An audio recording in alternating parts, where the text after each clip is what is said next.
Okay, this is the Hardcore Casual. Hello and welcome to the Hardcore Casuals podcast, the podcast for the working class geek that's too hardcore to be casual, but too casual to be hardcore. I'm Adrian. I'm also too casual to be hardcore. Hello and welcome to the Hardcore Casuals podcast, the podcast for the working class geek that's too hardcore to be casual, but too casual to be hardcore. I'm Adrian. I'm David. I'm Danny. And so, I don't want to. So I don't.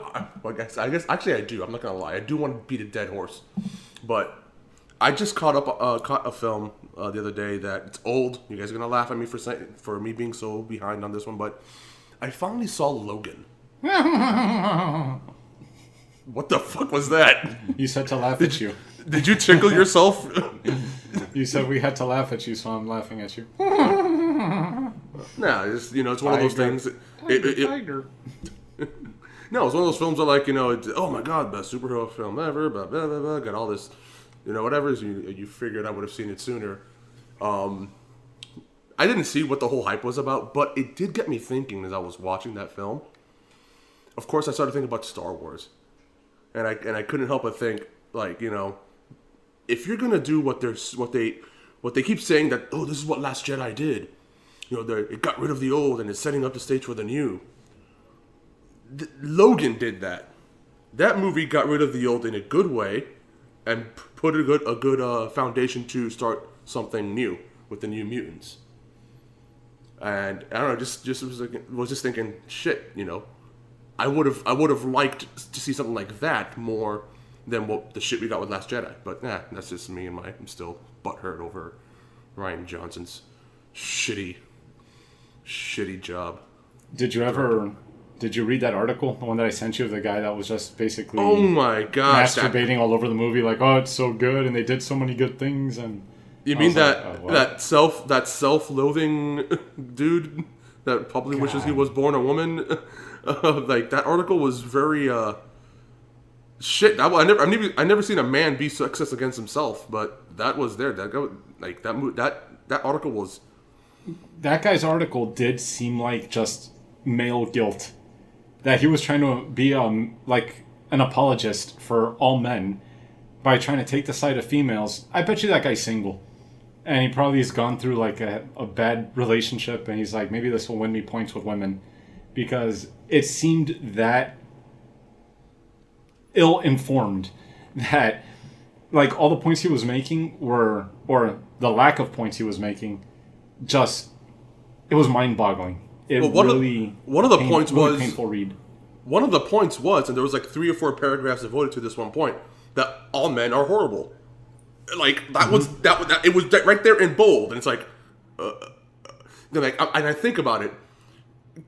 Imagine if you just switched the word men with any other minority group, and that writer would have gotten, freaking hellfire and brimstone rained down upon him.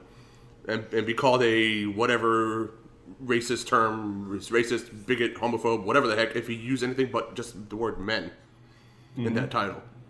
And it's just kind of shit, man. Kind of going back to what we were talking about. You can't escape this bullshit now, even in sci-fi fantasy. Yep. Whatever. I was just watching Logan, and I was like, dude, see, by now, I'm sure everybody else, I was probably the last person to see it, just like I was the last person to start watching Black Mirror.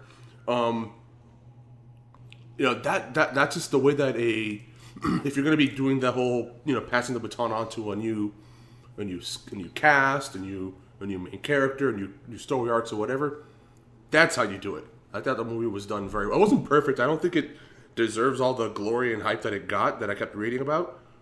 But it was pretty good. A little slow. Loved Professor X's ranting about the quesalupa from Taco Bell. That was pretty funny.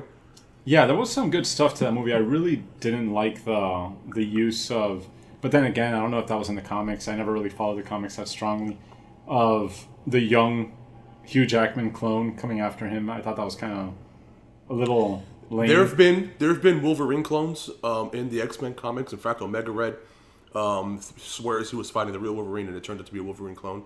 It was one of my favorite Man, one of my ones I read when I was a kid because I loved Omega Red as a villain. But there've been a couple of Wolverine clones, and X-23, that is a character, although in the comics she's a little bit older. I don't think she's... Yeah, I knew her, but when he was being chased by the other Logan, and then they had their fight scenes and stuff, I was like, was this in the comics? I didn't remember any of that, and I wasn't really a fan of that, but... He was in the comics, but I don't think he was X-24. I think he was just a... I mean, Danny, do you know? No, my understanding was that that clone chasing him around, chasing old man Logan around, that's like just something that they added. But there've been Wolverine clones. There have been Wolverine clones, yes. Yeah. Yeah. So I just but think as far as I knew, they were always... threw him in there. As far as I knew, they were always failures until the girl. And that was like the closest thing that came to a success on cloning Wolverine. And I don't know, I wasn't really a big fan of that whole story arc. Like, you doing it like that. I thought they could have found a better villain to tie it all together. Yeah, if you got to talk about it, and I wish Matt was here to talk about it, I mean, if someone's going to kill Wolverine, it's Wolverine. Yeah, and that's what I liked. He's the one that was choosing his way out. Where the doctors are like, you keep drinking like this, you're going to end up killing yourself. That no amount of healing is going to bring you back from this. And all of that was cool. Well, one thing I didn't like, and Maria, I was watching with Maria, and she was like constantly going, "What the fuck's going on? What the fuck's going on?" You know, I had the benefit, I know a little bit more about the comics and everything, and I could piece, all that shit together. The movie's a little bit ambiguous about a lot of things, and it doesn't really go into what's causing Wolverine to lose his healing factor. I mean, I know that it does. They mention it. It does very little. It's that the adamantium itself is doing it. Well, see, that's the thing. No, it's his drinking. No. It's they like Adrian said, they kind of just like dropped it, or whoever said it, they kind of like hinted at it, but it's the long running theme of the X-Men comics is that Logan, the way he healed in the movies is the way he should have been healing if he didn't have the adamantium in his body. The way he heals faster than normal humans in the comics is slower than in the movies because of the lead poisoning. His body's healing the lead poisoning, so it's like Deadpool's cancer. Exactly. It's like so that. So it's the adamantium is not only just is not only strengthening him, but it's also killing him. Yes, and that's what I was like. Mm-hmm. In the Logan movie, that's what was killing him, was his age, his body was slowing down, and the lead poisoning was taking him down. Well, adamantium poisoning. Or the adamantium poisoning. Yeah. And it doesn't really go into it. And just go into like the whole thing where it's alcohol.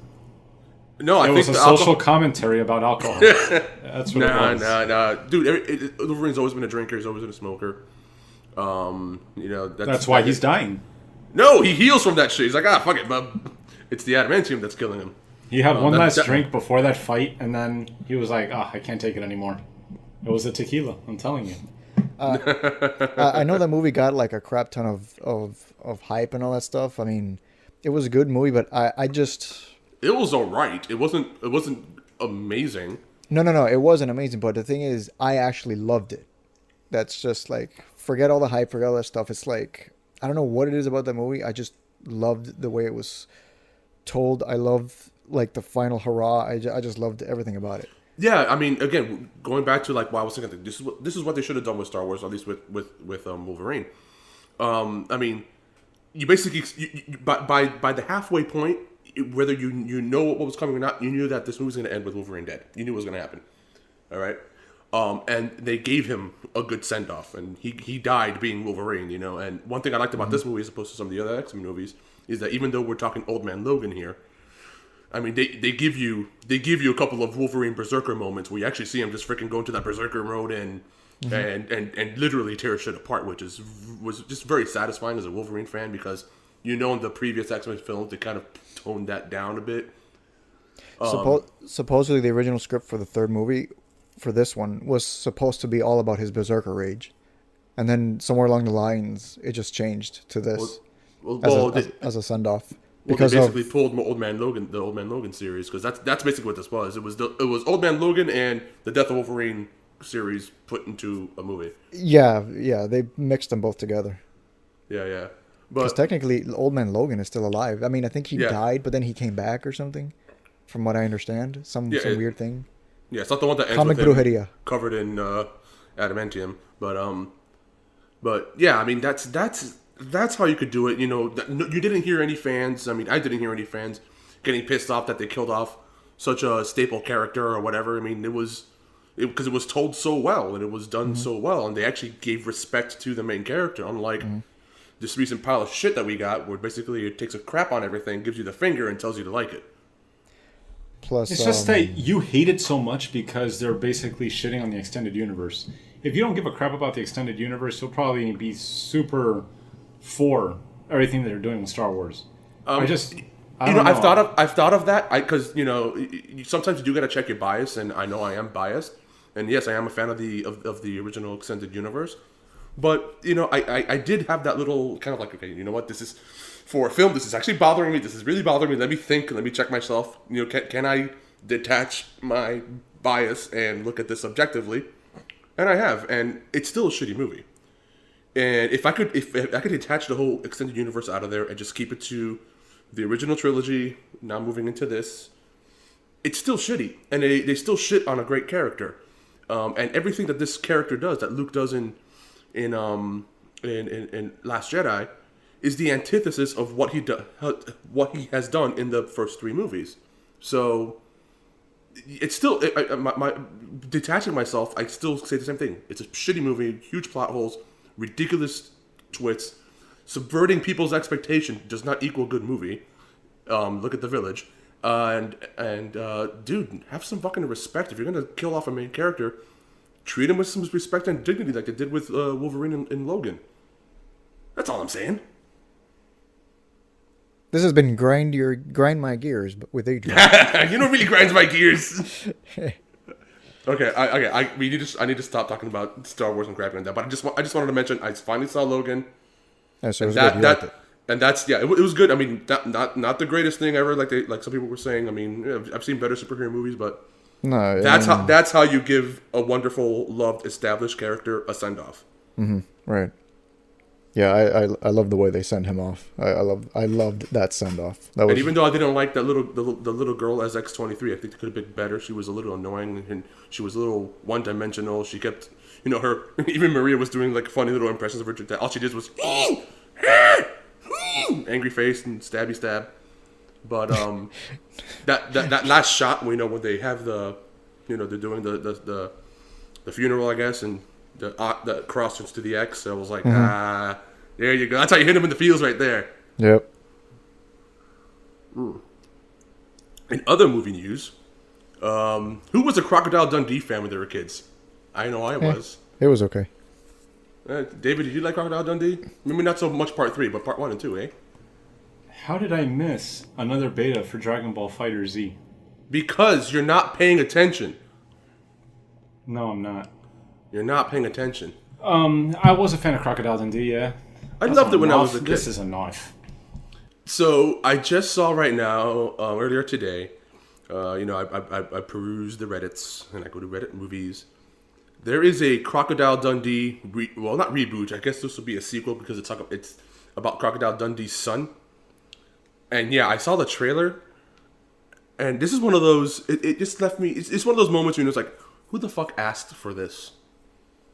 Who the fuck asked for this? So they're making a Crocodile. What they're doing is that someone said, you know what would be funny? If we took all the machismo and badassery of Crocodile Dundee, and then we have a sequel where his son is the complete opposite of all that. I see where they're coming from. I'm like, yeah, that would be funny. For a YouTube short. For Funny or Die. For something like that. For a mock trailer. But to make a full movie out of that? Nah, I don't know about that. Because the trailer is kind of funny, where you have Chris Hemsworth, who you would imagine to be the guy cast as Crocodile Dundee's son. But then it's the other guy, I forgot his name, the guy from Eastbound and Down and Vice Principals. But that guy being Crocodile Dundee's son, it's just like you don't get as American trashy as he is in most of his movies. And he plays it with perfection. Well, I think this is who he is. He's the same freaking character in everything he does. Pretty much, yeah. But he plays it with perfection. That's who he is. That's like his role. He's typecast as that guy. Yeah, and now he's that, but Crocodile Dundee's son, which makes no freaking sense because Crocodile Dundee was, he wasn't. He sexed an American woman, and the guy grew up in America. Yeah, but whatever, man. I just liked Crocodile Dundee. I just liked his character, his naive little Austrian himself. And oh wow, look at this. The Guardian, 6 hours ago, Crocodile Dundee was sexist, racist, and homophobic. Let's not bring that back, dude. I am starting to just everything in the world now is sexist, racist, and homophobic. Yeah, you're not allowed to do anything. And there's a good episode of Comedians in Cars with Lewis Black, where Jerry Seinfeld asked Lewis Black, "You really think that political correctness is really going to end one day?" And he goes, "Yeah, we're going to wear these fuckers down." So we can only hope that that's the case, that this political correct bullshit will eventually end, because the rest of us who don't give a shit about political correctness, we just care about things being funny, wear them down and say, enough of your fucking bullshit. Let us say what we want to say and let us have a good time, because right now you're censoring people, and that's against our fucking rights as Americans. So shut the fuck up and just take a joke as a fucking joke. You know, it's funny because I'm Hispanic, I'm Latin. You can call me a fucking beaner, even though I'm not a Mexican. I'm not gonna go crazy about that shit. I'm just gonna laugh about it. So fuck off. Yeah, I mean, it's like people forget about context. Like here we are talking about comedy. Lewis Black and Jerry Seinfeld, they're left leaners. They probably have the same. They probably share a lot more views with the people that are trying to censor them than they do with maybe me. I'm more of a centrist guy, but yeah, I mean, you got to be able to look at things in context and understand what's a joke and what really is coming from a hateful, rotten place in somebody's heart or mindset, right? Exactly. And just because I say something, sometimes, when we're in person, the three of us, I'll say things that are maybe PC and appropriate, but I say it because it's going to make you laugh, and I don't mean it in a nasty way. I just did it for the lulz, and that's what comedians do. They'll do some social commentary, maybe say something that's a little inappropriate, but it gets a laugh, and that's where it's coming from just a place just for laugh. Let's have fun. Let's kick back. Let's not take life so seriously right now. And it's like you can't even do that now. They start criticizing Crocodile Dundee immediately, a movie that came out many years ago with different time period behind it, and yet a movie on Netflix comes out called Dear White People, and no one talks shit about it. Everyone's like, "Oh no, it's so funny because what she's saying is true." Okay, that's fine, because I don't care about political correctness, and if she's saying true things, I don't mind it. But if there was a movie called Dear Black People, everyone would go up in arms. Everyone would flip a shit. So it's like, stop making it hypocritical. Let things go both ways. Just let everyone enjoy shit and treat things happily. Just take jokes as a joke. Yeah, like this story right here that's saying that Jake Gyllenhaal could replace Ben Affleck as Batman. That's a joke. Jake Gyllenhaal as the Caped Crusader. Isn't Danny, Jake Gyllenhaal 5'4"? Isn't he? I know, he's the shortest Batman. Actually, wait, hold on, Danny. If I wasn't pissed off before. No. We could do this. He's not Bruce Wayne. He's McGinnis. He could be a McGinnis. Oh no, okay. He could be Batman Beyond. My bad. Jake Gyllenhaal's 5'11", so he's not short. Yeah, but Batman's at least 6'2", 6'3". Well, Christian Bale's 6 feet, so he's only an inch taller than Jake Gyllenhaal. Yeah, but they probably give him bat boots or something. But I think Ben Affleck is 6'4", though. Yeah, I'm sorry, I still like the Batfleck. I know you guys shit on me for that, but oh look, speaking of crazy people that you would not imagine to be good in certain roles, you should go on, if you have Amazon Prime, watch. Why would I pay for that shit? Because I know you hate Amazon, but Amazon Prime gives you music, TV, and free deliveries with 2-day shipping. But anyway, sponsored by sponsored by Jeff Bezos Amazon and Amazon. No, but on Amazon Prime, they just put up a bunch of pretty cool movies, but one is called Brawl in Cell Block 99.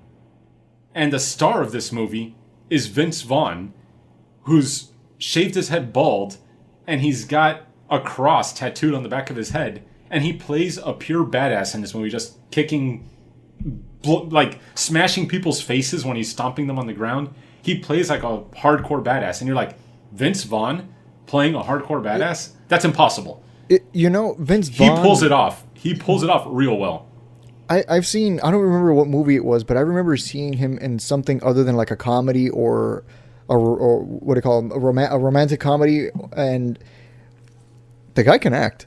Look it up. Look it up. Brawl The in guy Cell can freaking Block act. 99. I'm gonna check that Hang out on, right let me now. write this down. It was shot really shittily. Like, I mean, the Shittily. people... Yeah, the people who shot it must have shot it on DSLRs or something, because the color correction is pitiful, and the quality of the footage looks pretty bad. But the script is actually a lot of fun. Then again, let me put a caveat here that the director of the movie said he was going for 80s grindhouse look. So maybe the way they shot it wow, was look at him. completely intentional. How? But- What was it called again? I'm sorry. Brawl in Cell Block 99. Yeah. Brawl. And so Dude, he looks pretty mustard there. He looks, and he says that he did boxing training for like 3 or 6 months or something like that to get into shape for the movie and to do the fight choreography. But the thing about it is Vince Vaughn is a tall guy, number one. Yeah. In this movie, he put on some muscle. He's not jacked, but he's put on more muscle than he probably has in his life. Yeah, And he looks a little bulky here. He looks, in this movie, he looks threatening. This is the look that I would have appreciated for a Batman in a weathered, old, grisly Batman kind of movie. Because the way he plays it, I'm like, shit, that's a menacing dude right there. I could see that in not a Jake Gyllenhaal. Having a female boy toy running around as Batman. I feel like the way that Vince Vaughn played that, I was like, shit, I could actually see him doing a Batman. No, It has what's her name from? It has what's her name from? Deb. Dexter. Yeah, it has Deb from Dexter, and she plays she plays his wife. Oh man, I forgot. Deborah. And Jennifer Carpenter. one Jennifer of the Carpenter. There you go. one of the wardens from one of the prisons is Don Johnson. Spoilers. That's Damn not it! a Now I'm gonna have to spoiler. cut this off today. That's not a spoiler. It's on a fucking box. But it's actually a really fun movie. I wasn't expecting to like it, but when I saw it, I'm like, Vince Vaughn playing a tough guy. And then I see the Brawl. title of the movie, and I'm like, Brawl in Cell Block 99. That can't be any more generic. And then I see IMDb 7.2 out of 10. And I'm like, fucking A. It's rare to see a good rating like that on IMDb. This movie has to be pretty good. And when I watched it, I was like, that was a good time. That's a fun movie. I'm looking at it here, and it reminds me of. I mean, I haven't seen the movie. Maybe completely different, but just like the box art, and the way Vince Vaughn looks, it reminds me of Tom Hardy's Bronson. You guys ever see that movie? No. No, I haven't, but Tom Hardy is a good comparison with how he's acting. He does give you like a Tom Hardy Mad Max kind of vibe. Dude, if you want to see why like Christopher Nolan fell in love, so to speak, with Tom Hardy and puts him in all of his films, watch Bronson. Prepare yourself to see Tom Hardy completely naked. You will see everything, Dr. Manhattan style, but he plays like the world's most dangerous criminal, I prisoner. need not know anymore. No. Exactly. I'm in. It's really interesting because he plays this real life guy, and I think he's over in England, that he's been in jail almost his whole life because he's freaking insane, and he does such a great job. Like when I saw it with my fiance, she was kind of like, "Dude, what the hell are we watching?" But it's a pretty damn good flick, and you do see I've liked Tom Hardy ever since I saw him in Inception and the Chris Nolan movies, but like you see like just another extreme of his acting range, compare him to like what he did in The Revenant and like what he did in Bronson. Like that guy has really good acting range. Like I really do admire him as an actor. So check it out, Bronson. I think it's Bronson. on Netflix. Mm-hmm. I mean, yeah, it's a little Clockwork Orange-y-ish. It's very, very dry. It's very, very slow. Breaks the fourth wall. Okay, so wait a second. So it's dry, it's slow, and there's big penis in it. Why would I want to watch this? Like, you're not selling me at all. To appreciate good acting. I'm telling you, it's worth seeing once. Just to get into the mindset of this criminal, of the guy he portrays. It's worth seeing his cock once. Just look at this dick, guys. Look at this dick. Look at this dick, guys. That's basically once, what he's just trying once, to sell us man. on. Just look at this dick now. Look at it. But no. Acting, the acting he does. If you want, just in the dick scene, just cover it. Just appreciate the acting. I don't think David's recovered from the Dr. Manhattan scene. I really can't. And that was a CGI dick. And that was a CGI. I have not watched Watchmen ever again. As much as I like the scene of Rorschach in prison saying, "I'm not stuck in here with you. You're all stuck in here with me." That's one of my favorite scenes. And then there's the brief booby scene of the sex scene in the ship or whatever that kind of makes up for the enormous overload of Dr. Manhattan cock. And I'm like, you need to balance this shit. I can't have big blue flapping penis in my face the entire movie. Do you know why he's like that? That's why I love Dr. Because Manhattan. he's shed all humanity. All humanity. He doesn't care. So he doesn't see why do you guys give a shit that I'm naked? Like, it's part of the character. I know that's part of the character. But you don't need to film full body of the character in every scene. Especially scenes of him walking towards the camera at waist level. I don't need That's that. how he remembers. That's what he remembers. I don't even remember that. Well, David remembers. That was a remember Snyder that. film. That's a Zack Snyder film, and you know what? That when he can, he'll go panel for panel, shot for shot. And he was. If you ever read the Watchmen graphic novel, you see comic blue penis there. Comic cock. It's not comic cock. Comic cock. You see a comic cock. Comic cock. We're talking about dick way too much in this episode. You brought it up. You're the one who's like, come see Tom brought Hardy's it dick. This is a phallic episode. We went from Crocodile Dundee and his giant ass knife to Blue Manhattan's. The knife. See, the knife was. It was. You see, I'm talking about foreshadowing. Vince Vaughn. I'm talking about Vince Vaughn being a badass, and you're talking about going to see Tom Hardy's dick. I see a vast contrast I was in our looking at him, likes and it here. reminds me of him and Bronson. That's all. Shit. Sheesh. Here I am trying to give you guys good movies to watch. Fine. I'm gonna bring you guys bad movies. I'm gonna make you guys watch every Neil Breen film ever done. I mean, I'm gonna make you watch total shit and see if you like it. Yeah, I'll like it more than Big Blue Flapping Cock. You're gonna see if we watch which one is it? It's not. It's Double Down. If we see Double Down, if I make you guys watch Double Down, if I make you guys watch Double Down, you're gonna see Neil Breen's ball sack. Wait, what? Double You're Down? gonna see some testes, floating testicles. David looks very excited right now. Well, that about wraps it up. I'm gonna make you guys watch that movie. Yeah, we're gonna watch Double Down. Jeez. John Wick TV series in development. Keanu Reeves I heard being about guest that. Star. There was like a John Wick 3 and then a John Wick TV series, and I'm like, what? Yeah. Who's going to play John Wick? Yeah. He's still John Wick. You're not going to tell me that Keanu Reeves is going to play John Wick, right? Yeah. No, that's what it says. If he's going to guest star, then I guarantee you John Wick, the TV series, is going to be about John Wick and someone trying to capture John Wick for the agency or whatever. It's gonna be like Agents of S.H.I.E.L.D. It's gonna be in the John Wick universe with like the other John Wick type people, Exactly. Maybe we'll see him every now and again, If he's gonna make guest appearances, then it's probably gonna follow another guy that's working in that hotel, or whatever, or not in the hotel, but from like the hotel, that whole like those mercs or whatever. They're gonna be hunting him down. It's gonna be someone like that, hunting him, and that's it. And it's gonna be someone that probably runs into him, and then he starts to tell him, what you're doing is wrong. What they're doing is wrong. Try to get him to see his way. And then they become conflicted, and then they have to fight against the other people, and it's going to turn into big rice and mangoes, and that's it. Rice and mangoes. Arroz con mango. Arroz con mango. Arroz con mango. But John Wick 3, though.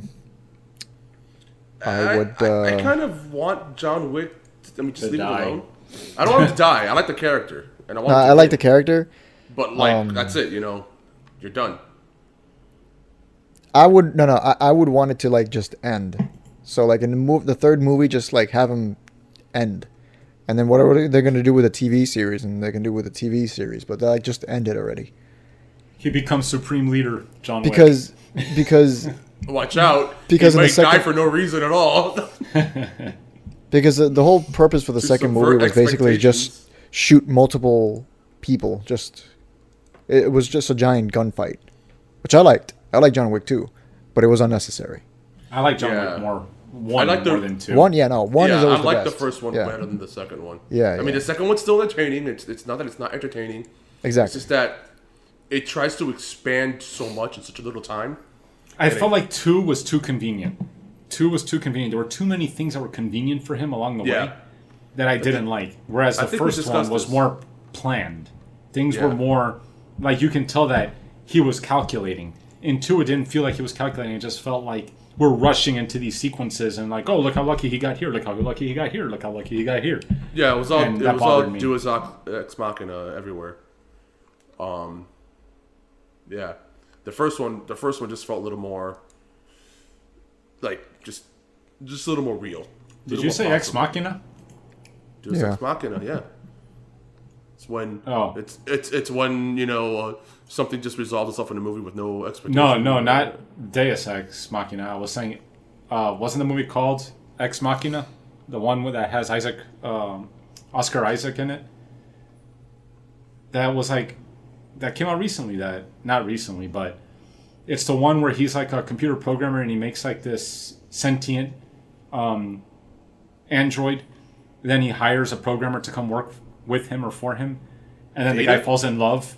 The guy falls in love with the android. And then he tries to free the android and then becomes like this whole shit show of like emotions and stuff. You didn't see this? Is that movie called Ex Machina? Oh wait, is that the one with this girl Who from? fell in love with Data? Yeah, it's Ex Wait, Machina. that she's gonna, 2015. where the girl is gonna be in Detroit, and she was like in something else as well, which I remember. I don't know if she's in Detroit. How can you guys have not seen this movie? It's from 2015 and it was like, look, 92% on Rotten Tomatoes, 7.7 on IMDb. That means nothing now. What's the user reviews?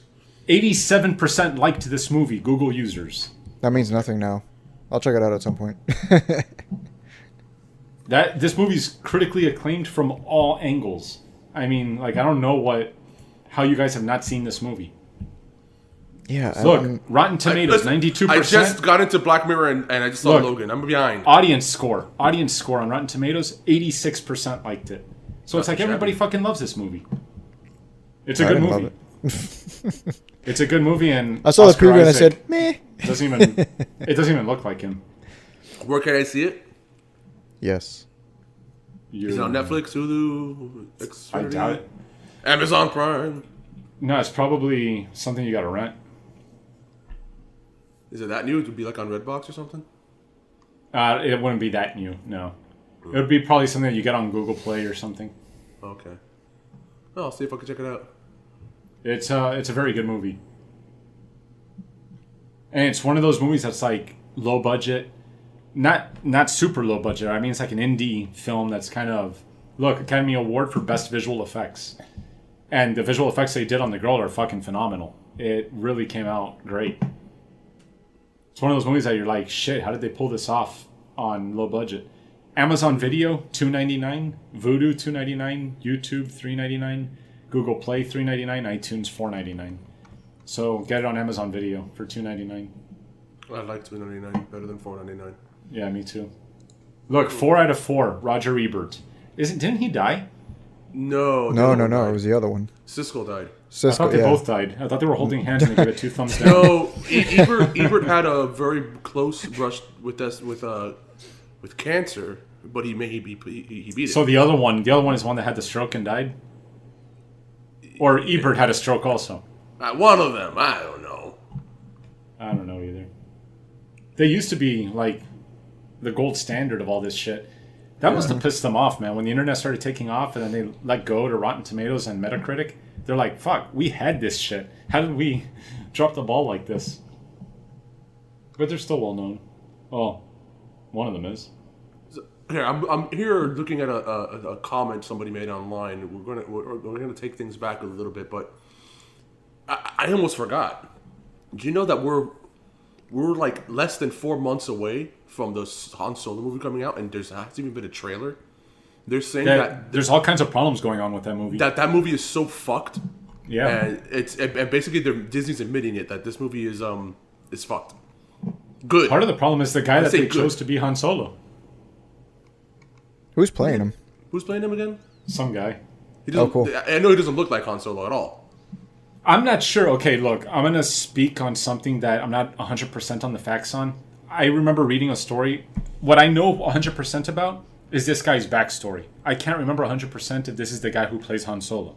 But the story is, that really pissed me off, is that the guy was saying, I wasn't even sure I wanted to be an actor, but it so happened that I did a little play video with some friends that I played at my bar mitzvah, and Steven Spielberg was at my bar mitzvah. And he liked the video, and he put me in some of his films, and that's how my career took off. And I said, what the fuck? Right there, I said, what the fuck? There's so many people in this world that are fighting tooth and nail every day to the very last hair on their testicles to make it into this industry. And then this motherfucker is jacking off with friends for a video at his bar mitzvah that Steven Spielberg happens to be at. And then he gets a free pass into fucking show business? Yeah, you're right. Oh, I'm so sick of this entitled bullshit. Yeah, he discovered by Steven Spielberg at the bar mitzvah of a friend of Spielberg's daughter. So that's right? It's Han Solo? Yeah, it's his fucking name is hell, Alden man. Edward, yeah. Fuck that movie. Fuck that guy. Fuck everything about it. I'm not Tell gonna us how watch you that really shit. feel. I want them to pay me to not watch it. Well, the thing is they're saying that like it's being so bad, production's been so bad. I mean, you know about the directors changing, and they ended up getting Ron Howard in, which I'm actually concerned about. Well, I'm like, why? I'm not even gonna watch this shit. You're on full on bull count there, but Yeah. So what happened was, from what I read, is that the two previous guys that were on it, like they were a team, and then there were creative differences that were happening where they wanted to take the story and where they weren't allowed to take the story, but they were also fucking up with like the entire production schedule. So everybody that was working had no idea what the hell was going on. Script drafts weren't coming in. Things were going all sideways. So then the studio eventually said, you know what, fuck these two guys. We're going to bring in someone who can try to right the ship. So they brought in Ron Howard. And then the crew and everybody were still fans of the previous two guys. Like there was no hatred towards them. But they were all kind of happy to hear that Ron Howard was coming in to try to revive everything. But Lord knows if he could even fix this, because look at what fucking happened with Rogue One. Rogue One was a shit show. And with Darth Vader cracking jokes. yeah, and that was a movie that actually maintained their production schedule and things made sense for them to shoot it. This movie, Khaleesi's in it. This movie's gone super sideways, and yet I can't imagine it's going to be any better than Rogue One, and I'm sure that it's gonna sucks too. suck, even with Khaleesi being in it. I'm reading here that they have to bring in an acting coach for Alden Ehrenreich, even though he's good enough to be noticed by Steven Spielberg. It pisses me off, man. It's so, when I read that about him, I was like, you cannot be serious. There are so many people that are working so hard to just be noticed. People that are at fucking pizza shops, at like whatever restaurant, waiting on people, and really talented people that aren't even being given a second glance. And you've got this dick fuck, entitled little prick, who has no skill because obviously he needs an acting coach, and just happens to fall in the graces of Steven Spielberg and gets an auto shot to fame. Like, fuck you, man. Ooh, Emilia Clarke is going to be in that movie, though. On the Han Solo that's the one? only. That's the only thing now that has me curious about the movie. Seriously, that's what has you curious about it? Is Emilia Clarke? I mean, Khaleesi. she's great and all, but Her name is Khaleesi. Get it right. her name Khaleesi, is Daenerys. Sarah Connor. Daenerys Targaryen. Khaleesi. I just can't believe we still have a year and a half to wait till we watch the rest of Game of Thrones. Like, seriously. Why? Oh, Well, the way I look at it is, they don't fuck it enough to piss me off for the delay. You know what I mean? Like, they put enough TLC into it to make sure that they're giving you the best product they possibly can. And that makes me happy. Because they're taking on, like, action sequences that have never been done before, especially on a TV screen. And that, like, I appreciate that. There's something about it that I'm like, you know what? You take as long as you have to, because scenes like that one where you had the dragon blowing up the whatever that the Convoy, the wagon train, all that shit that was happening. That's shit that you don't see. Even blockbuster films do. and they knocked it out of the park. That was a great fucking sequence. And I'm like, you know what? I'll take it. Whatever time you guys need, do it, because I know I'm going to enjoy the 6 episodes you come back with, or whatever episodes they are. And I'm not going to be one of those entitled pricks that's like, I need it now. Schnozberries. Schnozberries? There's no such thing as a schnozberry. You mean the schnozberries that taste like schnozberries? Taste like schnozberries. Speaking about the schnozberries tasting like schnozberries, you see the Red Band trailer for Super Troopers 2? Oh, no, I haven't watched Super Troopers 2. Yes, it's finally coming. It's finally happening. I know. Wait, but oh my god, and it looks good. But they've been saying that it's been coming for since last year. I thought it was almost as bad as long as a delay as what was it what was it? Oh, I used to love this movie. With the McManus brothers. Oh gosh. But whatever, it's good. It's good. It's now a good time for me to say that I think Super Troopers is vastly overrated. No, it was after it's like all the years of you jizzing on that movie. I've never jizzed on that movie ever. You're Holy misrecalling. I'm misrecalling all the times you used to quote that damn movie. How have I quoted that movie? I can't even remember a quote from that movie. Back then, you were quoting the holy crap, or it could have been Adrian and I don't remember. No, that was probably Adrian, not me, for sure. Probably me, man, because that movie was great. That movie was great. Yeah. I don't know. I mean, again, I'm not saying it's a theatrical masterpiece and it just no, of course not. Of course not. It is just a good just balls to the walls comedy. It's just funny. Yeah. We're not gonna care about who we're gonna offend or whatever. Just let's make a. It's a movie where you can tell that everyone just came together. It's like, let's have fun with this shit, and they did. It's like they made a YouTube movie, and that was it. They put it on film before the YouTube was a thing. Yeah, exactly. Now we're getting it again.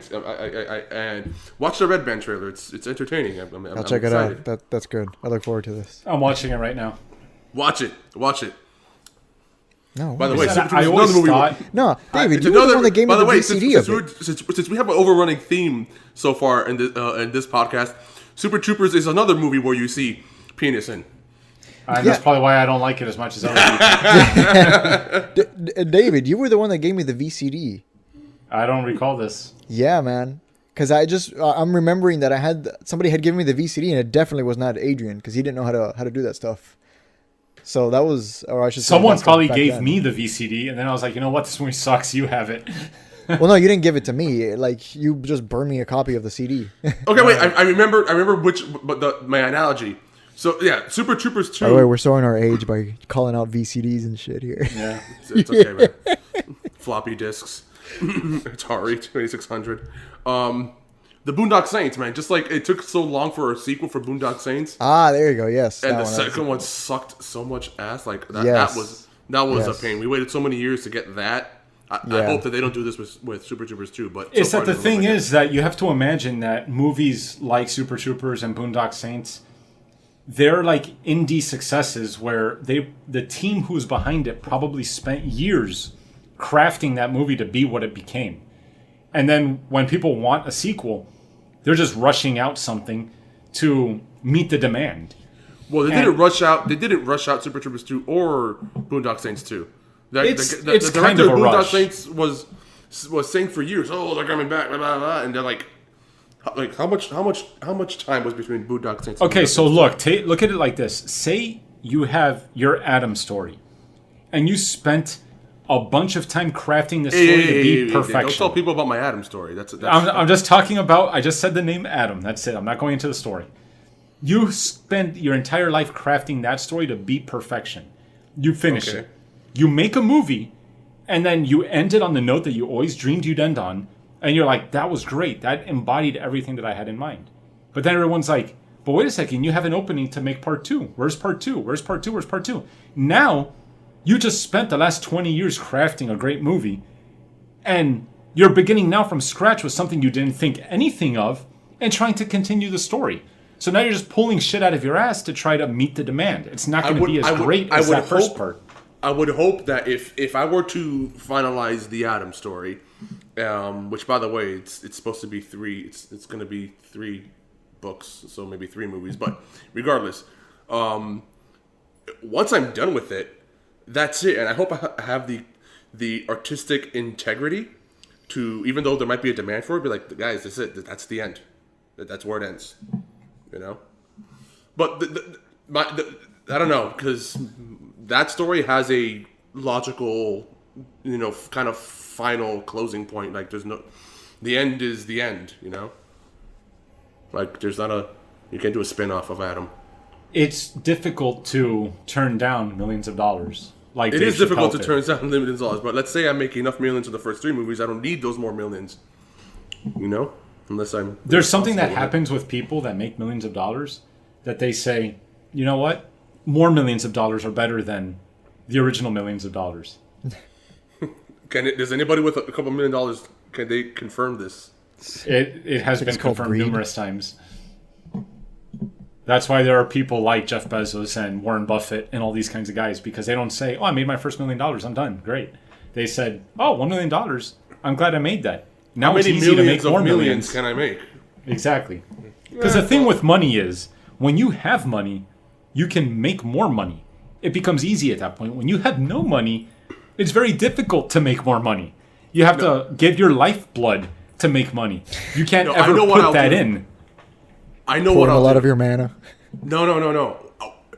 If my Adam story takes off and I turn it from books to films, then what I'll do when people are saying more and more and more, I'll be like, Adam is done. But I've had a Legend of Zelda thing in my head since I was a little kid. And everyone's going to say, Everyone's fuck gonna be you. screw And, you. and I will start off by getting Hyrule Historia and burning that shit. And be like, fuck Hyrule Historia. And the freaking stupid timeline they made for that thing that makes no fucking sense. That's another thing I was thinking about. I'm going to go into grinding my gears again. Now it's Zelda time. Yeah, I know you guys are going to just roll your eyes and shut the fuck up. It's working for what's his name, Gabe Newell, where he doesn't never makes a third sequel of anything. But You just make that one off, and then we want more. Well, here's a new story with a brand new thing, Oh, we want more of this. We want more of this. Well, guess what? Look what I have here, brand new story of something else. here's my take on Zelda. Take it, enjoy it. And guess Exactly. what? There is no fallen hero timeline because it It's makes like no fucking sense. You're giving us great things, but we want to see more of those great things. Nope. No, Half-Life 3 make this confirmed. instead. Half-Life 3 confirmed. And then Nintendo sends you a cease and desist. And then you're like, oh, shit. Nah. I'll say like, listen, Miyamoto-san, many millions of dollars will happen because of this. There's a problem there because Miyamoto's dead. Miyamoto's not dead. He's dead. He's dead to you. The other, Inua is dead, or whatever his name is, but Miyamoto's is fine. the founder of Nintendo or whatever. No, Right. the old president of Nintendo died. Yeah, that's it. Now Isn't he what? the Whatever founder it of Nintendo? No, Miyamoto is. He's retired. No, Miyamoto is the founder of Mario. And Zelda and Donkey Kong. Founder of Mario alone. Yeah, but the founder of Nintendo itself, that's not Miyamoto. Whatever. This is the Zelda. I'm talking about Zelda. Miyamoto has everything about Zelda. Yeah, exactly. Look, the founder of Nintendo is Fusajiro Yamauchi. Yamauchi. Yeah. Yeah, he's the one that died. Yeah, he's died. Now look, if I put in Shigeru Miyamoto Yeah, Miyamoto and his creepy smile. into Google, A simple this Google guy is search. dead. Look, in bold letters, this guy is dead. To Adrian. This guy is dead. To Adrian, That's what David it says this guy is dead. He's It correct. says, this guy is dead to Adrian. Love is blind. Oh man, Love Wiseau. Tommy Wiseau. Oh god, I can't wait till Best Friends comes out. I want to watch that shit. I'm just gonna. I still gotta go fucking watch The Disaster Artist. I know. I I'd can't like to see find that a as local. well. Like seriously, I'm just gonna have to wait till it comes out to like a Google Play or whatever, because there's no local theater playing it, which makes no sense because you would think that a movie that got a Best Actor award in the Golden Globes, you'll have a little more, a little more hype around, and no, they're just A little more exposure. yeah. I have to It's drive like- all the way to. I gotta drive all the way to. I think the closest thing to me is all the way in Pembroke Pines. So speaking about big, watch Bronson.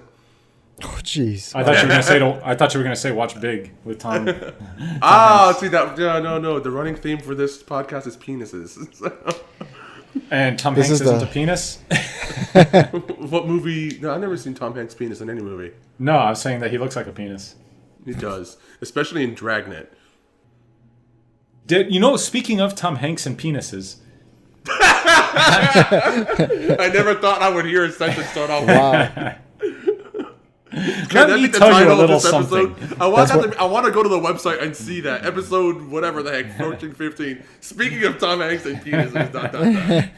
That's That's one hell of a the segue. episode. This has nothing to do with penises, but it has everything to do with Tom Hanks. I just watched that movie with Hermione. The movie with Hermione and Tom Hanks called The Circle. Oh, yeah. Everyone was saying this movie is garbage. This is the worst movie ever made. Yeah. And then I was like, how can it be that bad? This movie cannot be that terrible because it's got Tom Hanks. Hermione's in it.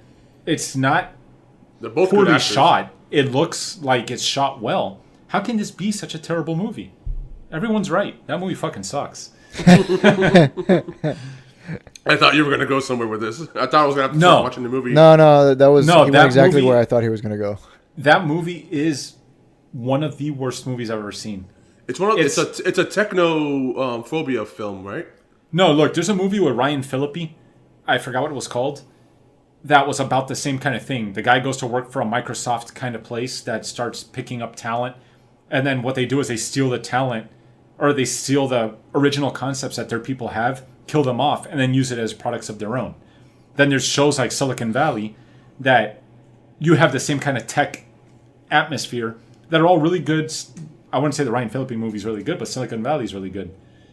And this movie goes into that story with no fucking concise plot. Look, I'm going to ruin it for you. I'm going to spoiler this shit.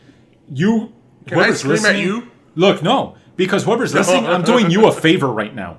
I'm doing you a favor by spoiling this shit because you should not watch this movie. I'm telling you right now, do not watch this movie under any circumstances unless you want to cry. And it's not a good cry like, oh my God, that's such a heartwarming movie. You're going to cry because of the time you just wasted in your life. If it weren't because I had a baby sleeping on me and I had nothing better to do while I was stuck in bed, I would not have watched this movie. But my burden, I've taken this for you. Thank you. Accept this.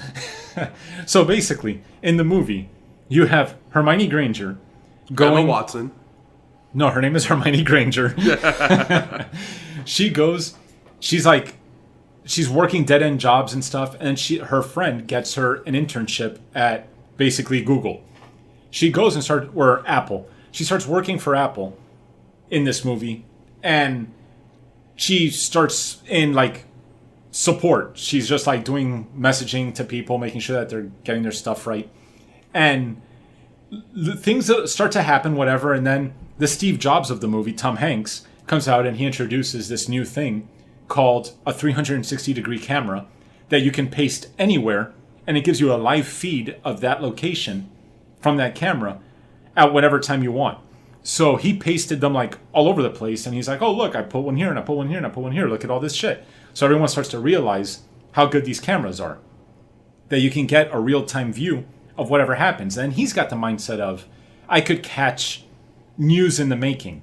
We can see what led to catastrophic events, because if people are surveilled at all times, no one's going to do anything bad.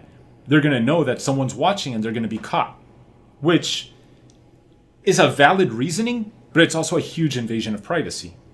The problem where this movie continues, and it's unfortunate that John Boyega's in this movie too, because he's a fucking great actor and I like him a lot, but the movie continues where John Boyega, is the inventor of this technology, and he's vehemently against the use of invasion of privacy with his technology.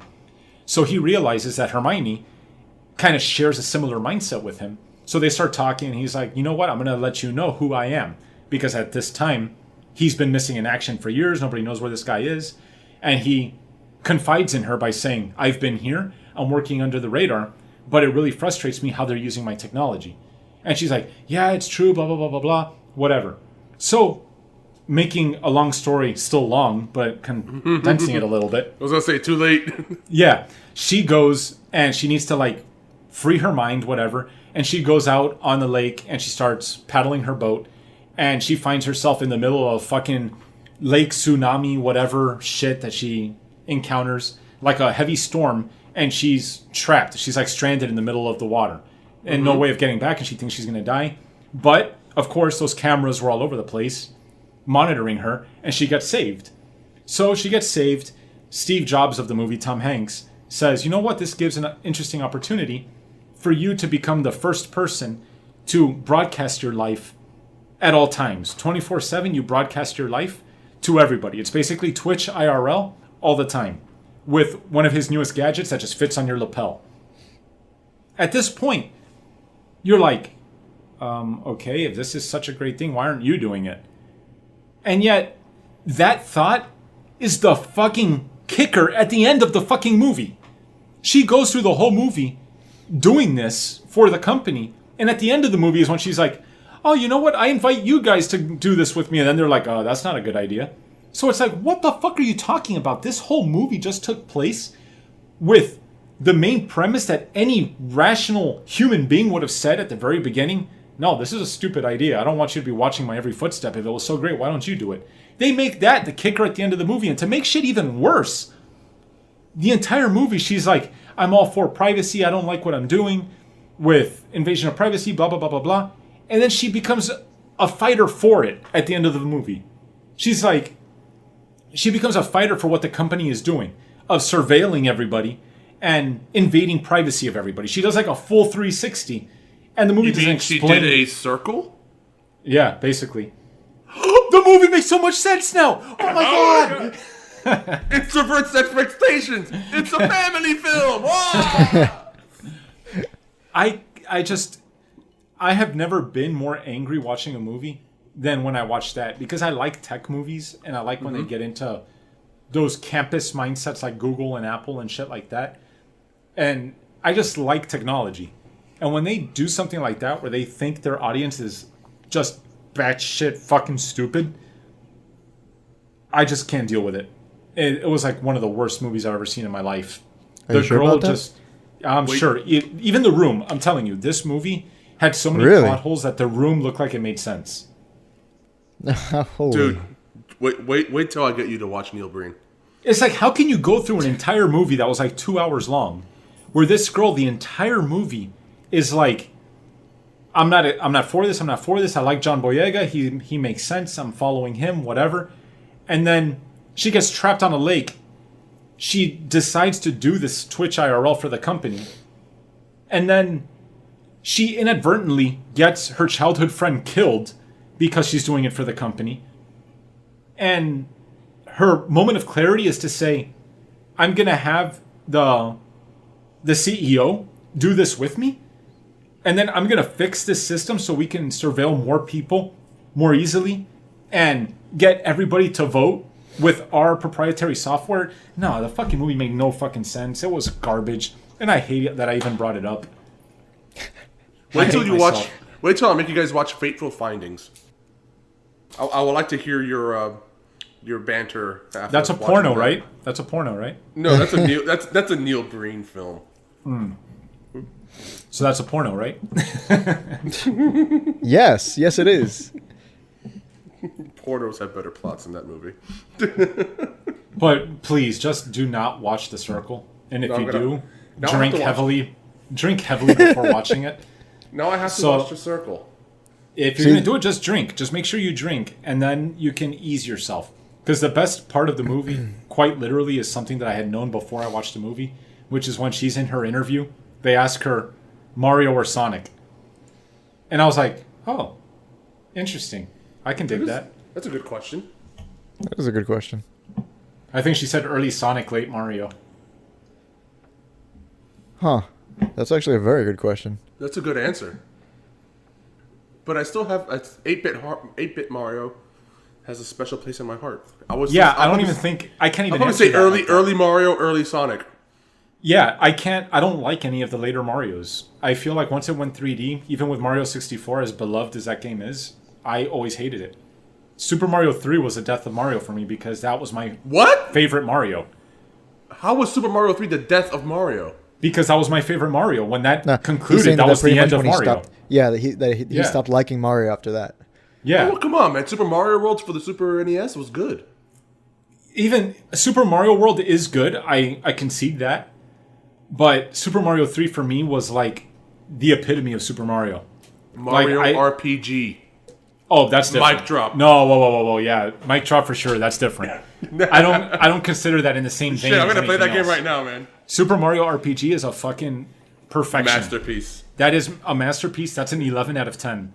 It is, and it has my boy cameo in it, sleeping in the bed, as he should be. All the time. That game is straight up perfection. Super Mario RPG is probably number 2 on my list of top games, with number 1 being Final Fantasy Tactics. Number 2 is definitely Super Mario RPG. Yeah. Okay, so basically up until Mario 64, because that's when Mario's, and that's why, some people, like, again, with the Legend of Zelda, going back to Zelda, they wanna have Zelda where Link finally talks and whatever, and I think that's what broke the mirror, so to speak, in Mario, when they gave Mario so much this personality in Mario 64, and he took off from there, where he doesn't even seem like the character in the first Marios that we played, because he finally had a voice and a I don't know personality. I think that's what did it. It could be. For me, it's just a fundamental dislike of what they were doing with Mario. Fundamentally, I enjoy for me, I love platformers. I like Crash Bandicoot. I love Battletoads. I love those side-scrolling platformers. And that's what Super Mario was to me. That's why I still like Super Mario World as well. But for me, my bread and butter is Super Mario 3. That's where it ends for me. Oh, yeah. But Mario 64 just did not feel like Super Mario anymore, because you're running around this world and it doesn't feel the same to me. It's not what I loved about Super Mario, which is that 2D world just felt more rich, more vibrant than the 3D N64 stuff. And don't even get me started on Sunshine and Galaxy and all that bullshit. But what I wanted to bring up is, and I think we may have had this conversation before, and feel free to not answer or redirect, but you just made up a very good point in why you don't like Mario to, side-scrolling 2D Mario to, 3D Mario. But what about, like, Metroid, that was a side-scroller, and then they did a good job bringing that to 3D and making it a first-person. I think that's a different situation, because Metroid, for me, the problem with Metroid was that it's the same thing I don't like about Zelda. I don't like games that they put you in this world. They give you no clues, no intellectual reason to finding the answers that you seek. Because Zelda is basically a game where you wander until you get to the end. Except for Skyward Sword, which was a freaking... No, I'm talking about the original. About the original. You can argue it till you're blue in the face. Yeah. There is no,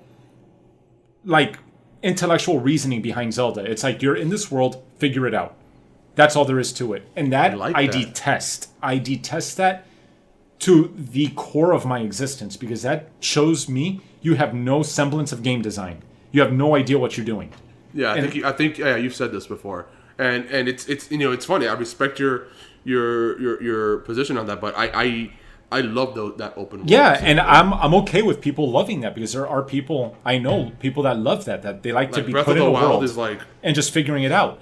But if I'm going to be put in a world like that, I prefer a world like Myst, where I'm put into a world where I don't know what the fuck anything is happening. But if you're smart, you can figure it out, because you're finding clues that all lead you to the next objective. Zelda is not like that. Zelda is like, here you go, wander around until you break this bush, and that bush leads you to a fucking dungeon where, guess what? You're in the dungeon and you're stuck. Start throwing bombs at random walls until one of them breaks. That's what pisses me off about Zelda. There are things in it that are just hidden for the sake of being fucking hidden, to fuck with you, and I don't like that. The worst one was I think in the is it in the Master Quest of the original one, where you have the one-way walls and you don't know where they are, and like you basically I mean you're right. I mean, I like it. You don't like it. I like it, but. Yeah, I do remember many, a lot of time spent, dropping bombs at every wall or trying to walk through a wall and see if it's one that I could walk through or not.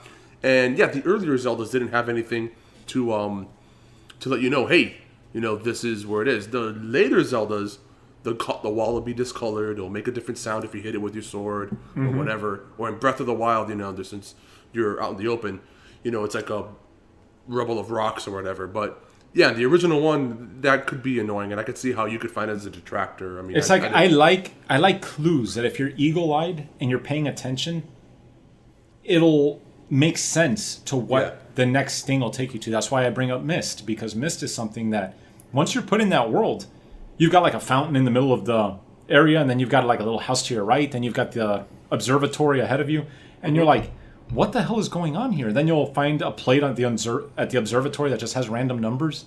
You're like, what the fuck? But then if you start piecing things together, you're like, oh shit, these numbers correlate to this. This correlates to that. There's a lever at this house that opens up this. And then everything starts connecting, and then that I enjoy, because that's more realistic to me. Where you're put into a situation where it's like, let me start piecing these puzzles together, not just let me go bang my head on the wall until something cracks. Yeah, trial and error until something works. Yeah, I mean, again, I could see where you like it. Why you don't like stuff like that, like Zelda or Metroid, and you like stuff like Myst. Myst was a freaking amazing game, by the way, and you really took me back to my late adolescence with that. But yeah, I understand. But I still find that whole sense of adventure, like what they did with Breath of the Wild, just throwing you basically in this gigantic world. Breath of the Wild, I'm sure if I played it, I would enjoy it thoroughly, because Breath of the Wild, from what I've seen of it and people playing it, it looks like my kind of game. I'm still playing it. I'm doing. It seems to strike the balance of gameplay and that Zelda crap that I don't like in a nice way, where it's like game design was truly perfected for Breath of the Wild. It seems, from an outsider's perspective who hasn't played it. But that seems like the kind of game that I would really enjoy from the Zeldaverse. Whereas something you may like, given your Myst rant, you actually might enjoy if you like looking for clues and stuff, is the it's what I'm working on now with the Master Mode, is the Korok Seed Quest. It's just you don't even get anything for it. I mean, it's just like a completionist type of thing where you gotta hunt. There's these little clues that lead you that there might be a little Korok, a little woodland creature hiding in this spot, and it could be something as simple as there's 3 trees in a row, and 2 of the trees have 8 apples on it, and the last tree only has 1 apple on it, and you gotta see where that apple is on the branch, and you gotta pick all the other apples from the 2 other trees so they all look the same, that they all have that one same apple. That's pretty cool. Spot, That's pretty cool. That's interesting. That kind of stuff the little is thing nice. won't come out. Yeah. Yeah, that kind of thing is nice when they do those kinds of. That's why I liked Penumbra, because Penumbra is very much in that realm where it's like, oh, here's a locked door. How do I get to the locked door? In the meantime, you've got Morse code clicking in the background, and you're thinking, oh man, what's all that Morse code? And then you go and you decode the Morse code, and guess what? You just found the code to open the lock.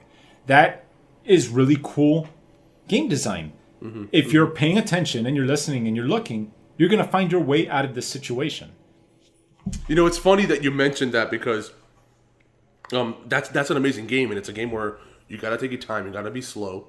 But you were just recently enjoying the new Doom that you got for like $2 or whatever, which is the opposite. The complete opposite. It's the complete opposite. It's just like you run forward, kill everything, and things happen when you kill things. Because it's I still feel fucking like enjoyable. I like both extremes of that. I like when you either use your head, but then I also like to take a break from that and just play things where you don't have to think about shit. Like mindlessly killing alien. Just in the face. Run through shooting shit, killing things. Because Saints Row. for example, there's games like Uncharted. Uncharted is a 3D platform, and I love Uncharted. But Uncharted likes to bother me with what I've told Danny before. I like to click all the things.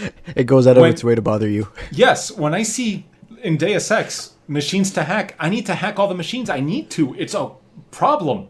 I need to touch all the buttons. Oh, God. Now, but Uncharted, my point with Uncharted is that they hide all these treasures all over the map, like all over the world. And my internal OCD bullshit says, I need to collect all the treasures. So instead of enjoying Uncharted and just running through, not thinking and shooting things and just trying to beat the game, I'm like, is there a treasure here? Is there a treasure here? Is there a treasure behind this leaf? Is there a treasure there? And I end up playing the game in fucking scavenger mode, where I'm looking around every fucking nook and cranny, and I'm not really paying attention to the story. And I get to the end of the game, and I'm like, well, that was a fucking great game. What the hell happened? I got 54% of the treasures. I didn't get all the fucking treasures, and here I am, like an asshole, missing the entire game because I'm looking for all the damn treasures. That's like when we play Gears of War. I'm here like trying to get to the next section, and I'm looking for all the "Fuck is cog David?" tags. And David's like all the way in the back. "Oh, I'm looking for cogs. Don't go, don't go any further. Wait, stop. Because sometimes if you go too far forward in Gears, You can't go back out. No, yeah, it initiates a cutscene or something that progresses you to the next chapter or whatever. Yeah. So every time he's like, no, hold on, wait, I gotta look for these tags. It's like, Yeah, I'm looking Shit. for all the collectibles. It's just I have to Was it touch with- all the things. Because I wasn't a Gears fan, but I think one time I played with you, David, at your house or whatever, and that happened where like I think we were on a train. yeah, the And three of us. then- There was like 6 of us there. Yeah, we were on the train or whatever, and then I think one of us moved too far forward, and we were on this one part of the train. You couldn't go back, and you're like, "Fuck! I want to go back! I didn't get the thing." Yeah, that's what happens, and it pisses me off. There have been times where I'm playing Uncharted or I'm playing Gears or whatever, and I load the next scene, and I'll restart the previous checkpoint and do all that shit again because I wanted to check something that I feel like I missed. That's Okay. a problem. That's No, a that is fucking a problem. problem. That That's is a being problem, man. that's being a completionist. That's being a there's nothing- completionist, and there's nothing wrong. Don't be ashamed about that. Yeah. I am ashamed of that. That is a problem. no, I can't honestly fault you for that, even though it's annoying as balls. Because sometimes I am a completionist with certain games, and it's like That happens. it's an addiction. It's a bad addiction and a good one at the same time. But See, that, I'm doing that right now with Master Mode with Breath of the Wild. I'm doing this Korok hunting quest. We got to find 999 little Korok seeds, and I know what waits for me at the end. Nothing. You get nothing. You literally, actually, to be more precise, you get a piece of shit. Like, You get bagel. No. You don't get you literally get a piece of shit. Like Oh. the guy Oh. who you turn the quest to gives you a piece of his own shit. So you spend all this time finding 999 little hidden woodland creatures around this gigantic ass map, and you get a golden piece of shit. For your They tell you troubles, you're here's a a piece of golden shit. piece of my feces. And I will post this on our Instagram page once I finally get it. oh my god, we should be posting on our Instagram page some of these obscene achievements that we've been accomplishing. Yes, send them all over, and I'll put them up. But Yeah. but that's just I don't even know what took me on the Uncharted talk, but that you were saying Doom, how I enjoy Doom. Sure, Yeah. it's you can just turn off your mind and you just run through. And unfortunately, Doom also has collectibles and all kinds of bullshit.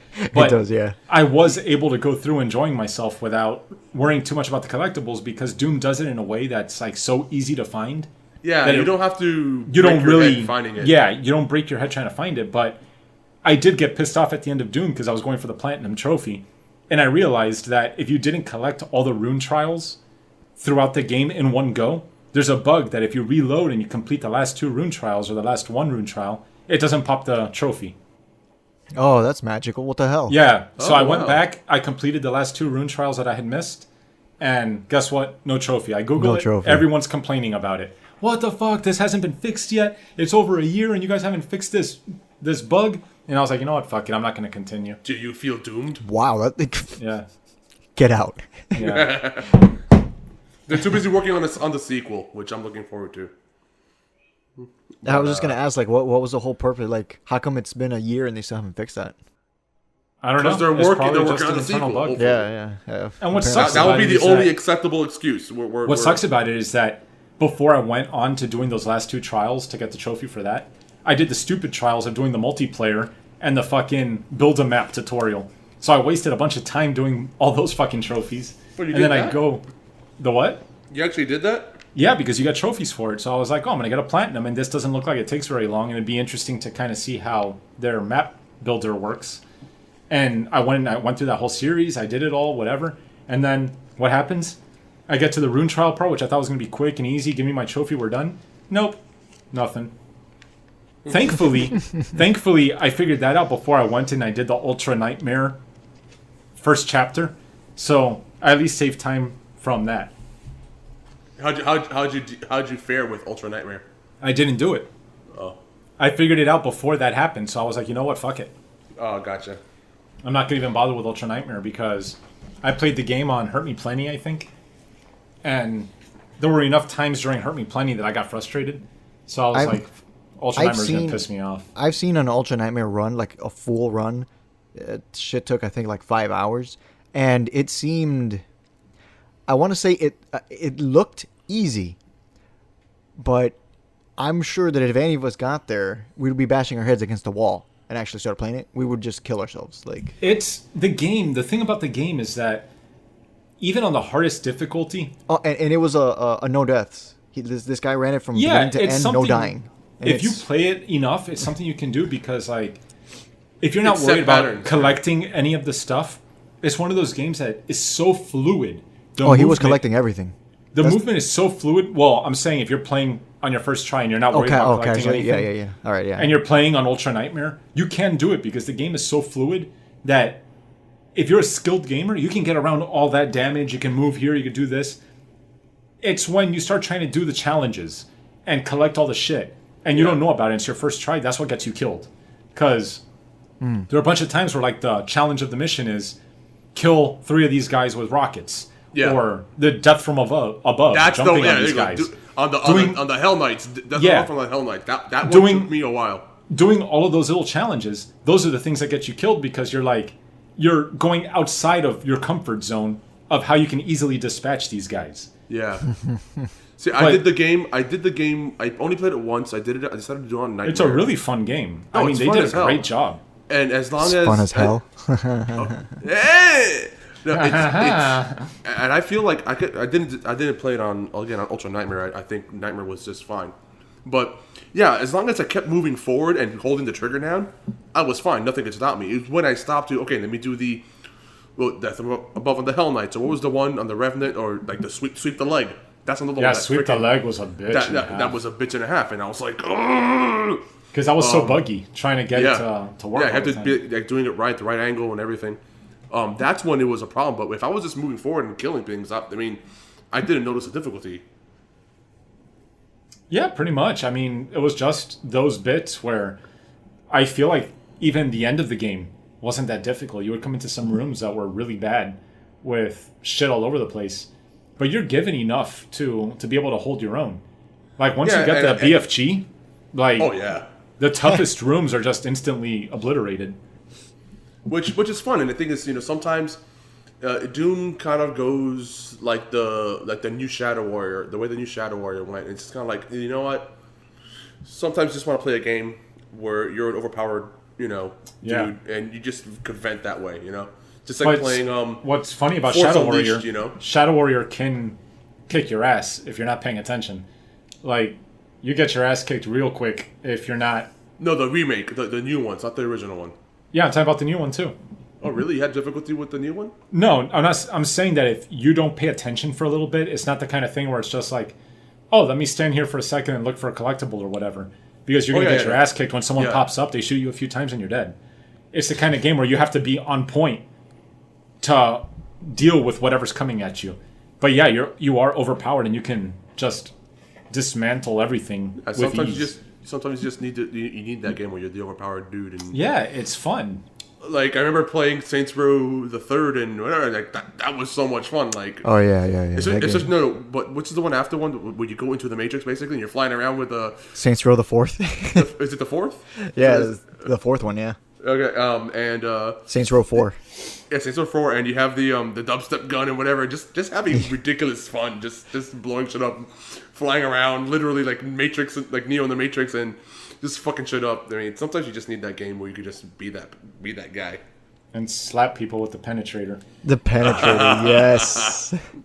Oh no, what was the one in the fourth where it's like you insert it up their ass and you shoot them like a freaking motor? Oh jeez. That game was fun. It's like just the complete antithesis of. It's a parody of Grand Theft Auto. Yeah, Yeah. exactly. It's just like showing you how much fun you can have when you're not being as serious as Grand Theft Auto. Exactly. Like here's an open world sandbox, and you could be ridiculous. They had freaking Roddy Piper, Yeah. Yes, there. that was awesome. I love that. They just freaking had fun with it. And the America fuck yeah. It's game. the Super Troopers of games. Yeah, there Yeah. should be more games like that. It's just they probably don't do really well because people are looking for serious experiences. I But think look, you need to have a good balance of both. Games, for example, balancing games, you've got Doom, and then you've got Wolfenstein. What they did with Wolfenstein is still a similar badass character that's hard to take down, but Wolfenstein is far more difficult than Doom is. Doom concedes the fact that you are the Doombringer, or whatever you're called. Yeah. You are the bane of hell's existence. You're here to destroy all of it, and hell can't stop you. Whereas in Wolfenstein, you're just a guy who's trying to fight to end the Nazis. And Wolfenstein, naturally, is a far more difficult game. You're put in situations where you're like, fuck, I can't easily get out of this. So they have the stealth sequences. They have all this kind of stuff. And me, personally, I'm not a fan of stealth, so I go run in guns blazing. No, you're not a fan of stealth. Fuck. I play Metal Gear, and Solid Snake is Rambo. No. Ironically, didn't back in the day when we played WoW, weren't you a rogue? I had a rogue, but no, my primary WoW character was a warlock. This guy, we would be playing Splinter Cell, whichever one. I don't remember which one. I think it was like 3. Anyways, I'm like, all right, Jumps, let's do this. No. We're here like coming into this room. I think we had died like 4 times, and I was like, all right, look, I'm gonna stealth down here. Crunch. You go upstairs. Blah blah blah blah blah. Like, all right, whatever. I'm going downstairs, and now suddenly I hear gunfire. I'm like, what the hell is that? I look over, David. You just see David hopping around, and then like the only area, like the whole fucking room was just pitch black, and then one spotlight all the way at the bottom. We were like on the 2nd floor. I look over, and I see David jumping around in front of the spotlight. And I'm like, what the fuck am I seeing? He's like, oh my gosh. But you know what? It led me to go and kill everyone around him. I mean, he died, so we failed the mission. But that little distraction, I got a couple of kills thanks to him. I would like to see David play. Did you ever forget the remake of the new one? Did you ever play the original Thief and Thief 2 or whatever? I was bored to tears by the original Thief, so I didn't continue playing. I can't see you even like complete the first level if that's the way you are. He'll walk up to the people, stab them in the face, and then take their stuff and then get arrested or killed. That's why I haven't played. In the new ones you can do that, but in the original ones you can't. Like a guard will take you down. Just one guard, you know. Well, look, to tell you the truth, there are some exceptions because, like the original Metal Gear Solid, I played it stealthily because I love Metal Gear Solid, the original. And then there's also I don't believe you. Was it Tengu? Not Tengu. Tenchu. Oh, Tenchu. There you go. Yeah. Was the stealth ninja game, and that game I played full stealth also, and because I loved that game as well. Those co-op sessions were a little iffy with you. No, you're talking about the PS2 Tenchu. The PS2 Tenchu, I had already played through the single player, and I'm like, fuck it, let's go crazy. Oh, fuck. But in the PS1 Tenchu, that one I was playing like all stealth all the way. Man, the first one was the best. That was a lot of fun. I enjoy some versions of it, but I think I liked it back then because those were like my first experiences with stealth. Since then, I got frustrated with stealth because I started to realize that developers were finding that players couldn't find a way to beat players in a way that made sense. So what developers were doing was, let's just throw more guys into a room with overlapping paths and then see if they can figure it out. That I don't like. Yeah. I want developers to find a way for their characters to have natural movements, which obviously is a very tall order because that means AI on par with a human. But that's where I started to get bothered with the whole stealth thing. Because I was like, okay, I just got through this whole section. I'm in the next section. Now let me start over. This guy walks from A to B. This guy walks from C to D. This guy, after that guy walks from C to D, goes back to A to B. And I was just like, you know what? They're all doing the same thing, and I'm not having fun with this anymore. I'm done. And I finished. I think the last stealth game I played was Hitman 2. And I just played that stealth because it was such an enjoyable experience of like, there are different ways to assassinate this guy. And that was a really cool experience. We keep talking about playing Blacklist. There's a reason why I haven't brought it up more. It's because you fail at it's for this attitude specific. It's like I don't fail at stealth. I get bored of stealth. So I'm like, you know what? I've got guns. Let me use them. Shit.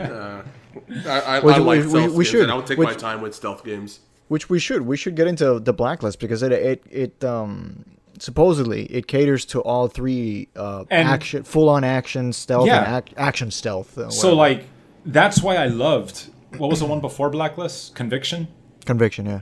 That's why I loved Conviction so much because they added these little features that, okay, say you get tired of the stealth. Now you've built up an execution meter. Mm-hmm. So you can quick execute 3 guys with quick shots and still be stealth. That caters to my kind of playstyle where I'm like, I can be stealthy, but I don't have to blow my brains out trying to be uber stealth all the time and be sneaking around every corner for 2.5 fucking hours to get spotted at the end of the fucking mission and do all that shit all over again. No, thank you. I love Ain't that nobody feature, got time and for that. I think it's back in Blacklist, so you're gonna like it then. I've played a little bit of Blacklist and I liked it a lot. I just Okay. don't have time for it. All right, I think we're kind of we're nearing the end, but before we wrap this up, I saw this. Who says that you can call shit like that? Who made you the king of this podcast? You're not my dad. You're not the boss of me. Fuck you, Adrian. Get out of here. Danny, we're talking about Blacklist. What were you saying? Yeah. So when you you see, I can't even see his reaction because he's just a little freaking picture. Oh, you of can't him. see me? I'm flicking you off. I'm flicking the both of you off. Yeah, I neither got of us double can see you. deuces up in the air. I mean, I can feel the double deuces, but I just don't see them. So he's losing Neither his of us hit can pass. see you. I'm flicking the both of you off, you motherfuckers. So what were you saying? No, I heard this somewhere. No, I was talking to Danny. I was saying, what were you saying? Okay. No, go ahead. Go ahead, Adrian. You motherfuckers. You fornicator of matriarchs. I heard this somewhere, whatever. I thought, I want to ask this on the podcast. I know we asked a similar question before. Like, if you could do this, but this is if it's being done to you. So, we asked before if you could Kirby somebody, what would you want to get? Vice versa. If Kirby sucked you... The cream filling. Yeah, exactly. If Kirby absorbed you, what would his power be?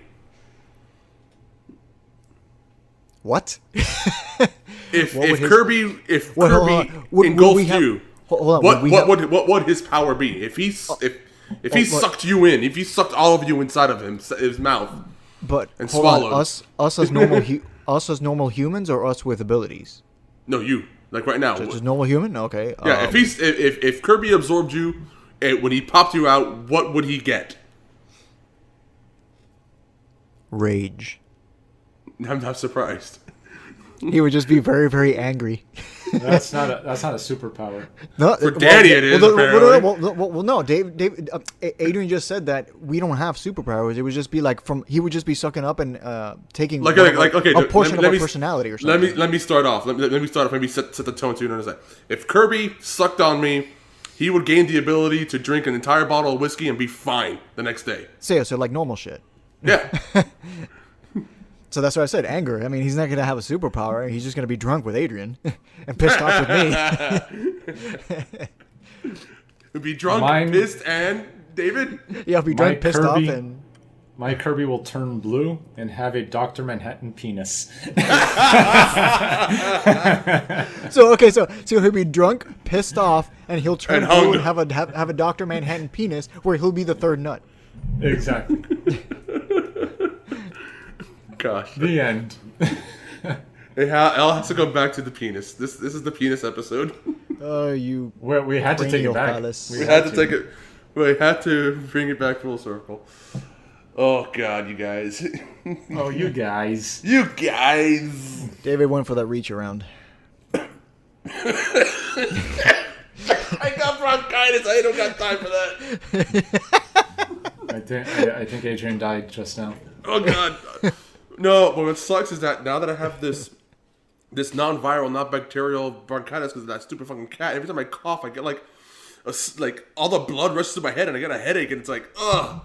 So right now my head almost exploded. So tell us what happened with the cat. So, well, I told you what. Well, so we were able to find a home for the cat. For those who didn't listen, I found the cat 2 weeks ago. Took him in. Figured, hey, we're gonna keep the cat. I didn't know I was allergic to cats, so he was fine. What do you whenever. mean you didn't know you were allergic to cats? I've never had a cat. Dude, every time you went to my house, you would be sneezing and dying. But I did that with dogs too. I did that with Angel and Mia. It was fine. No. What happened with this cat was I gave him a bath, and I had like an asthma attack, like a level 10 asthma attack to the point where I was breathing like it was really bad. Like Maria came over from work, dropped Benadryl in my mouth, and whatever. I had to go to the emergency room. She dropped. What did she put your head back in? Yeah, she did. Shit. I ended up in the emergency room, so I'm like, fuck, we can't keep the cat. So finally, we found a home for the cat, and steadily I've been getting a little bit better. But I'm so deathly allergic to cats that even the remaining dander and the shit in the AC vents was getting to me days after we cleaned the apartment and got rid of the cat. So I had to buy like an air purifier and everything. But even then, I developed bronchitis. So I have a non-viral, non-bacterial form of bronchitis because I had such a severe allergic asthma attack because of this damn cat that I got rid of almost a week ago now, and I'm still suffering for it. So if you want to kill me, throw a cat on my face, I'll be dead. Like, I won't die immediately, but I'll die. I'll die shortly thereafter. That's my weakness. That's your kryptonite. But anyways, a big thank you to Natalie and the Cat Network for getting rid of Smokey and allowing me to live. Like Maria sent me a gift the other day of basically what my reaction to cats was. You guys seen The Mummy, right? Yeah. Remember the scene where the mummy like chases him into the the bedroom of the hotel, whatever, and then Brendan Fraser whips out a cat and he's like, "Whoa!" and he like spins around and flies out the window, whatever. Yeah, that's basically me now with cats. Well, that about wraps it up. This has been the Hardcore Casuals Podcast. We're three childhood friends whose motto is just good enough. We're hardcore about a variety of topics, but too casual to be experts at any of them. Be sure to join us next time on this journey of mediocrity. I'm David. I'm Adrian. I'm Danny. Please join us on Twitch, where we have live streams, twitch.tv/hardcorecasuals, and check us out on YouTube. Thanks for everyone who's listened to the Spoilercast. We've seen that it's had a pretty good listening base. I hope you enjoyed Adrian's long rant about his hatred of Star Wars direction. But hopefully in the coming weeks, we'll have some more content like that for you coming up as Adrian shares with us some of his most disgustingly poorly made movies that we'll comment on and create some new content for YouTube. And yeah, that's about it. Thanks for joining us, and we'll catch you next time. All right, go. I won't interrupt you this time. Well, that about wraps it up. This has been the Hardcore Casual Podcast. We're three childhood friends whose motto is just good enough. Hardcore member comics for the two always try. Be sure to talk about the story of mediocrity. I'm Dave. I'm Adrian. I'm Danny. Prepare for Neil Breen. As long as there's no Dr. Manhattan cock, I'm good. You're gonna bring me a movie that says Neil Breen's whatever, and when we put it in, it's gonna be Watchmen, and it's only gonna be that scene. It's every clip of like Dr. Manhattan's penis shots. Just walking to the camera, just go wah wah wah wah. Floating testicles.